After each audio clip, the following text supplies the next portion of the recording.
Welcome to Straight Talk. I am Dhaka Tribune editor Zafar Sobhan, and I'm in conversation today with Lutfey Siddiqi. Mr. Siddiqi is an adjunct professor at the National University of Singapore, and until very recently was a visiting professor in practice at the London School of Economics, and before then an investment banker of some repute for the past 2 decades. Mr. Siddiqi, thank you for joining us. Thank you very much. Thanks for having me. Okay, well, it's wonderful to have you on the show, and what I'd like to talk to you a little bit about is we have a new government in place here in Bangladesh. There have been many promises made. There's been a lot of talk. The last several years, in fact, have been great years of economic growth in Bangladesh. We've had economic growth of 7% plus, which is one of the best in the world. And the Prime Minister has now pledged that moving forward, she will do even better than that. Even 8%, even 10% is not beyond the realms of possibility. But tell me, Lutfi, what do you think we need to do here in Bangladesh to get to that magical figure of 10% growth? Sure. I don't presume to know the answer, but what I can tell you is what the perspective is from the outside. Sure, that sounds good. Particularly when you look at it relative to some of the other countries that have had similar growth trajectories, particularly in the Far East. The first point I'd make is that the real Bangladesh paradox is not what the World Bank has been saying about Bangladesh. To me, the real Bangladesh paradox is that Bangladesh seems to do the hard things really, really well and the easy things less well. Right. So on the hard things, you have tremendous headline economic growth, which you just mentioned, and this year projected to be the highest of any major economy in the world. You have tremendous progress in inclusive indices, social and human development indicators. So that is tremendous, and it's not easy to do. The second thing is, again, perhaps underappreciated. Bangladesh does extremely well in a geopolitical context. Whichever way you look. Explain that a little further? Sure. Whichever way you look at it, whether it's East, West, China, Japan, India, Islamic, secular, I don't know of any other country in the international context that has balanced all of these geopolitical cross currents, which are pretty strong right now in the way that Bangladesh has done. Sure, I mean, Bangladesh is a very unique country. As you said, we are at the, with the crossroads of South Asia and Southeast Asia. You've got India here, we've got China there. Islam, which is a massive issue globally, is of course important to us being a Muslim majority country. That's right. We touch a lot of these buttons, I think. Yes, and you have the push and pull of all of these that are that's hyperactive right now.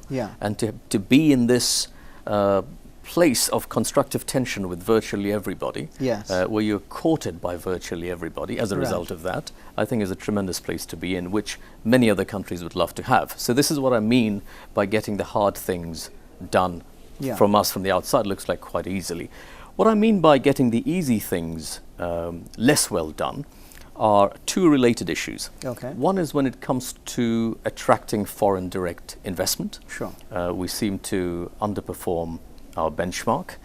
And the other is when it comes to the ease of doing business. So not just foreign direct investment, but even if it's domestic business, there seems to be a lack of ease, or there could be improvement when it comes absolutely. to that. I mean, from my own personal experience, starting and running a newspaper, which is just a tiny, small business, the amount of hoops you have to jump through to get that off the ground. I have enormous respect for anyone who's actually able to do business in this country, because it's not easy. Yes.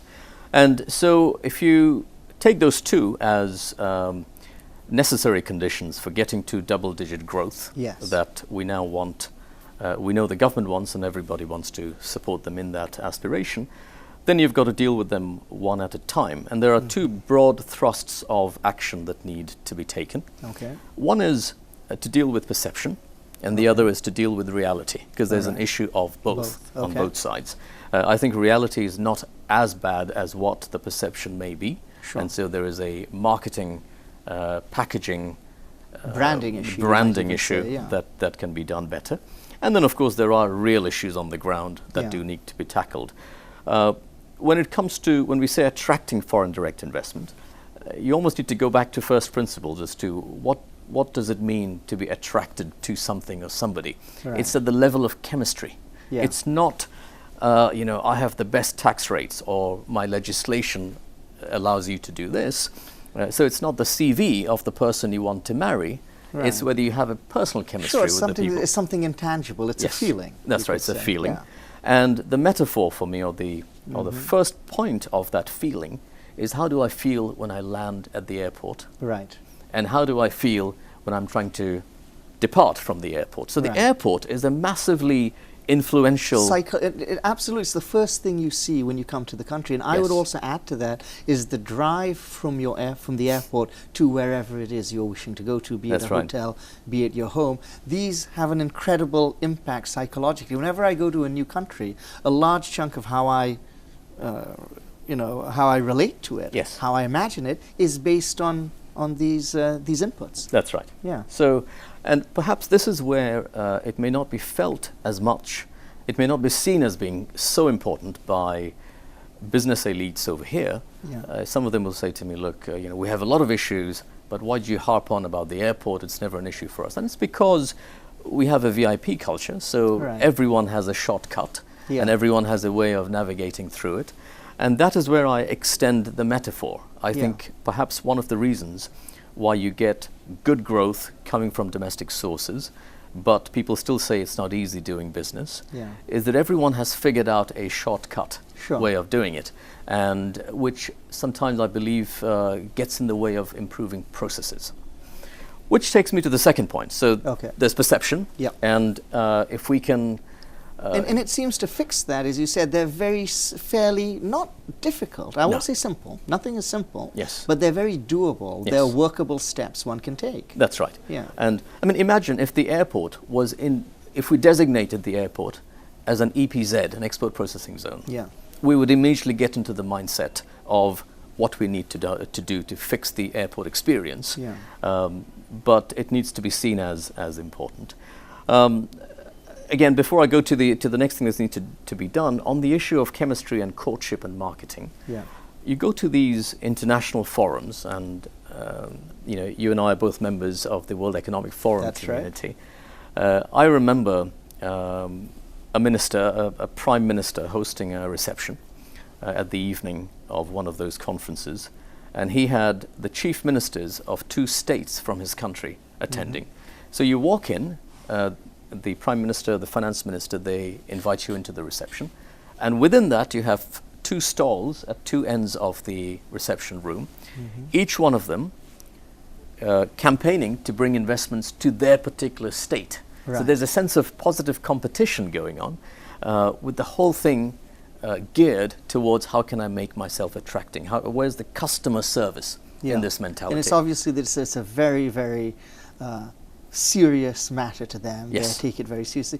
Yeah, and I think I've read a piece not long ago, someone wrote it on Quora, but a Chinese student actually, talking about that, how he's courted, him and all of the other Chinese students. I think he's a PhD student at Oxford, if I'm not wrong. And he's being courted by the provincial governors. Right. And they come in and they throw dinners, they come back and do your research here. Yeah. That's right. Anyway, Lutfey, let's take a commercial break right now, but hold that thought. We'll come back and we'll discuss more on how Bangladesh can move to the next level in terms of economic growth. Sounds good. Okay. This is Zafar Sobhan in conversation with Lutfey Siddiqi. Please join us after the commercial break. Thank you.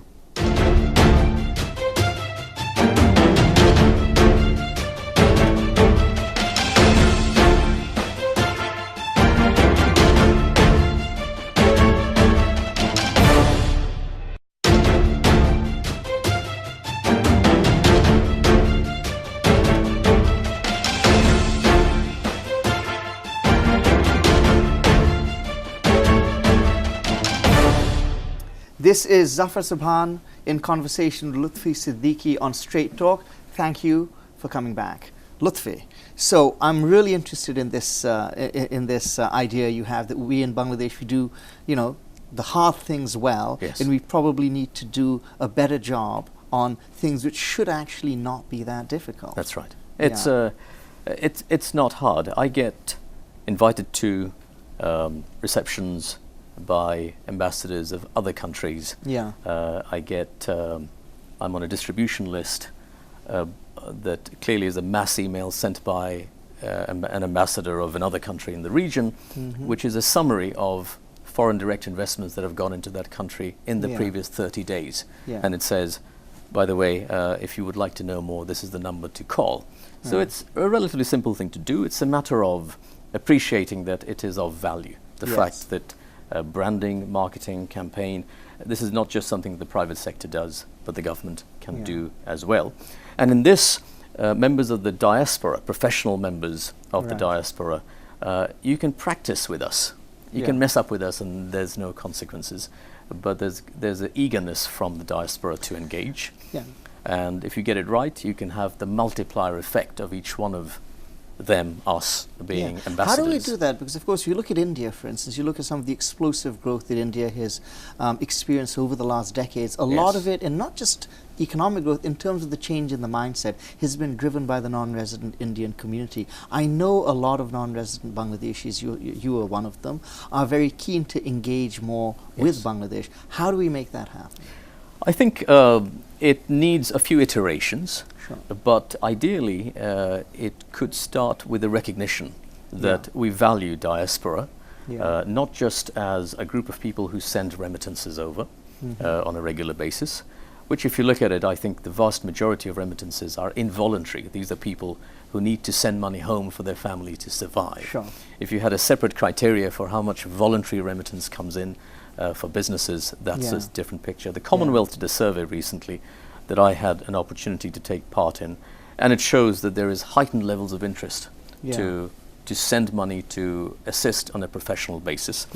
And not just for Bangladesh. To be fair, this is a common problem in the Commonwealth. Everyone can do better. I think digital gives us an opportunity to take it to the next level now. You can create a digital platform which you can cut and slice in all sorts of different ways.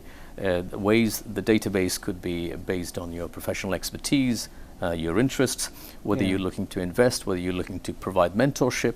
I think offshore, onshore can come together and create virtual communities through platforms.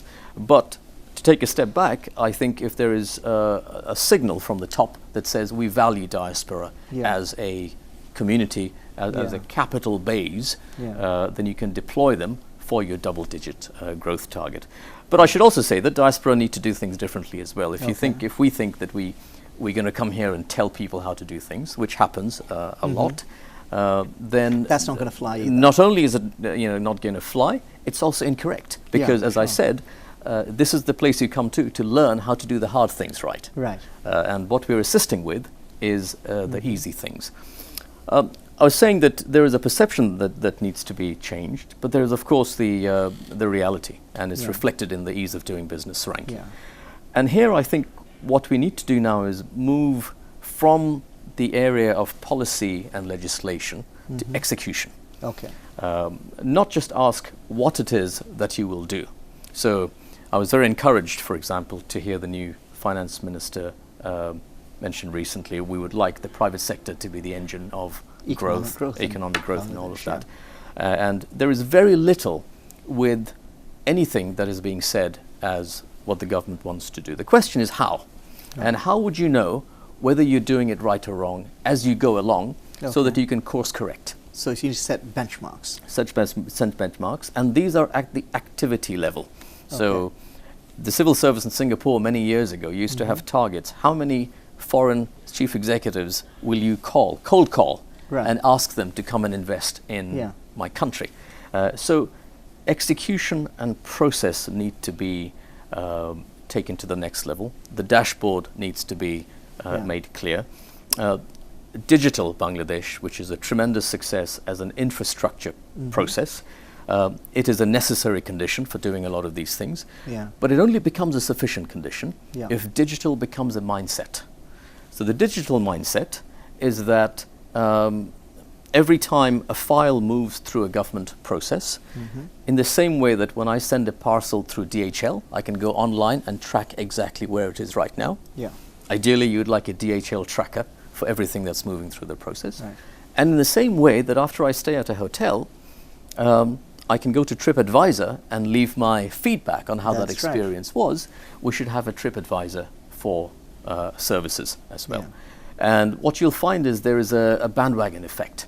People would want to do well in that scoring if they know that they're being assessed based on that.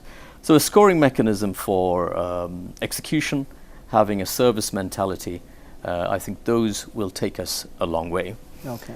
You can't quite boil the ocean all at the same time. Clearly, it's take time. And here again, I would say you bifurcate a few areas that you say, look, these are the ones that we would like to really focus on and get it up to. Ring fence them. Ring fence them. Yeah. And again, export processing zones, yes. it ring fences a geographical area. Yeah. But if you think about that as export processing zones as a mindset, yeah. where all of the processes related to these sectors, yeah. we will treat differently. Yeah.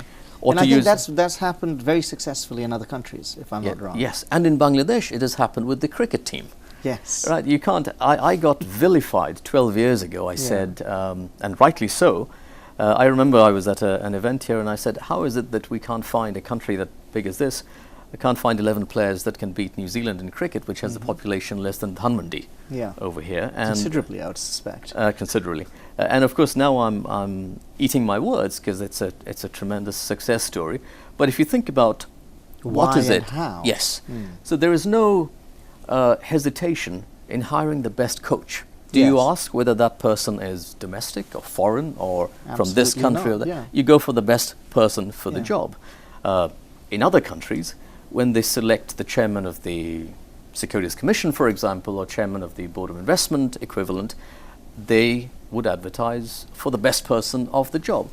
Why is it that cricket cannot hide behind lack of process and execution? Because you see the results straight away. You have the trip advisor on the scorecard within the end of the game. I love it, and I think that's language Bangladeshis do understand, because we're so cricket mad. He said, why can't we make the rest of the country like the cricket team? And on that note, we're going to take another break. We'll be back discussing this and other issues after the break. Thank you, Lutfi. Please join us after the break. This is Zafar Sobhan in conversation with Lutfey Siddiqi on Straight Talk. Thank you.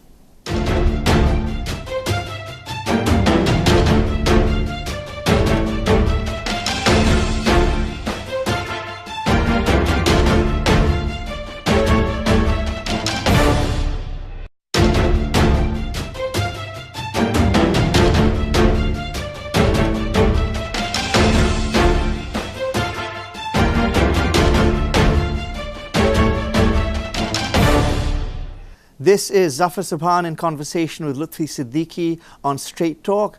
Thank you for being with us. So Lutfi, let's talk a little bit more about the ease of doing business. You said in terms of the ease of doing business index. What have other countries done, perhaps? Is there some lessons we could learn there? Yes, I think there's certainly other examples we can look at and maybe not transplant, but at least get a sense of what's going on. The one thing that Bangladesh is doing, which I think needs to be encouraged, is this concept of a single portal, one-stop service. Right. But we just have to bear in mind that it's the service element which is emphasized. Otherwise, it could become the one-stop choke point. Right, of course. And turn a positive into a negative. That's right. So at least now, when it's multiple service, if you're lucky, you get somebody who's really dealing with it properly and quickly. You can try your luck in several different avenues. Yes, that's right. But let's not take anything away from the fact that one-stop service is a great thing to do. And one of the countries that I look at that have done well in recent years and coming from sub-100 levels to much better, Indonesia, they've done a good job of one-stop service, including if you've got an expatriate who's going to spend some time over here, can I help with the school admissions of their children, all in that one-stop service. But the country that perhaps, I certainly wasn't aware of, is Georgia, the ex-Soviet republic. Is that right? Okay, yeah. And there's the former economy minister of Georgia is a lady called Vera Kobalya, who I would recommend that we bring in and listen to her in some way. So she was actually one of the advisors to the Indonesian government after she left Georgia as government. And Georgia was 120-something in the ranking 12 years ago. They went from that to 77. Now they're 6th or 7th. Wow, so it's a dramatic movement. Change, that's right. And they've done a whole host of things, but a couple that I want to mention. One is they have this one government rule, which says that if you need something that already exists in another part of government, if you need my passport or my driving license, it already exists somewhere else, then you get it from the other part of government. Don't ask me to give you a fresh set of information. So you on the government side should recognize you're not a member of that department, you're a member of one government. So that's the one government rule. And the other one that I really like is that it's a silence is consent rule. Okay. So every process has a statutory time limit. If I do not hear from you within the next 10 days, I assume that I have approval to do what I want to do. And if you don't want me to do it, you better get back to me in 10 days and let's engage. But to stonewall with radio silence is not something that is acceptable. No, and I'll tell you something that's interesting, sort of the Bangladeshi mindset, something we need to come out of, is that oftentimes when you're trying to do something, people ask you, where's the law which says you're able to do what you want to do? Right. And I would say, well, where's the law that says I Flip can't? it around, exactly. And that's how it should be. That should be the mindset. That's right. And the other thing which I hear the Indonesians have done very well is, well, firstly, for any government, the first chunk of time is really crucial. Beyond a year, you can't really do major reforms. Right. You've got to really go for shock and awe and do it in the first. Okay, that's interesting. First So this period. is. So I think the conventional wisdom, as I've heard it, is that it takes you a while to get up to flying speed. Right. But that's not it. You No, need to do it immediately. You There's have some the academic goodwill. study. That's right. I forget which one it is. Some academic study that shows that 85% of reforms that get implemented on a cross-border, cross-country basis need to happen in the first 12 to 18 months. Okay. Because after that, you go into defensive mode. Got it. Then you start justifying, why you've already done it well. So shock and awe and speed is... so this is it. That's good to know. You've got to strike where it's hot. And the one thing the Indonesians did is they broke down the ease of doing business index. And look, they're not great on an absolute basis. They've probably come from 107 to 77 right now, so they still have a long way to go. But they felt to move the needle, the president needs to get behind one or two subcomponents. Right. So for example, there's one subcomponent which is how long does it take to resolve insolvency in the courts? Okay. They took that one and they said, well, we are 75th or something on that one, and we'd like to bring it down. We'd like to halve that in 1 year. Yeah. So all the energies went into that one metric. Yeah. And what happens is, by osmosis, everything else also moves in the same direction. Right. But the tone at the top is set for that one metric that we have to do well on. Now, if you decide that this is something we want to do, who has to drive the process? Where, is there a czar of ease of doing business? Is it the finance ministry? Is it the planning ministry? Where is it? So you do need a czar to do that. You need, first of all, tone at the top and messaging that comes from the Prime Minister. Absolutely. And a large part of it is finance related, so the finance minister has to be involved. My understanding is that the chairman of this process, the board that does it in Indonesia, I believe he has a ministerial rank. Okay. He, I believe, sits in on cabinet, even if he's not a full member of cabinet. Okay. But definitely the ability to rise above departmental silos and just follow through on that. So there's actually someone with a cabinet level position whose specific focus and specific job is to make sure that it's easier to do business in Indonesia. That's right. And in the Indonesia case, they hired the person, Vera Kabalia, my friend from Georgia. In this case, it was paid for by the Australians. Okay. So the Australian.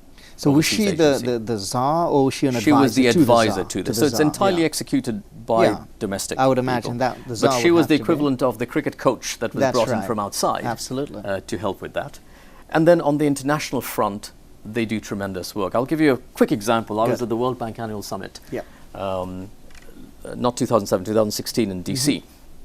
2017, it was going to be held in Bali in Indonesia. Right. So at the 2016 event in DC, there was a big Indonesian contingent. They wanted to make sure that people turn up to the Bali one the year after. So you saw all the usual paraphernalia. But what I thought was amazing is we were all in a full day of meeting, you're drinking coffee, it's a bit hot, stuffy rooms, and you come out and you've got somebody wearing an Indonesian batik with a little glass of coconut water that they had brought in. And you that's the first thing you want. So you're sipping it, and they're telling you why you should be in Bali the following year.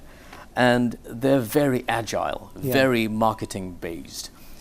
In Davos, the Indonesian night is the one that everyone wants to go to because the food is great. You go for the food, And then while they have you there, they make sure that they're selling to you. Yes. And for that, they use diaspora, they use people from outside. Yeah. It's a good mix. And I think the main thing is that they've made a real commitment to Yes. saying that this is what we want to do, and they've really looked at it on a granular level. How do we get it done? And they've connected the dots all the way through to, well, we're not doing it because for the sake of it. It's because the big picture here is we need double-digit growth. Yeah. In the case of Bangladesh, in their case, they need 2 extra percentage points of growth. Right. And if this is not the way to do it, then you tell me what's the other way to do it.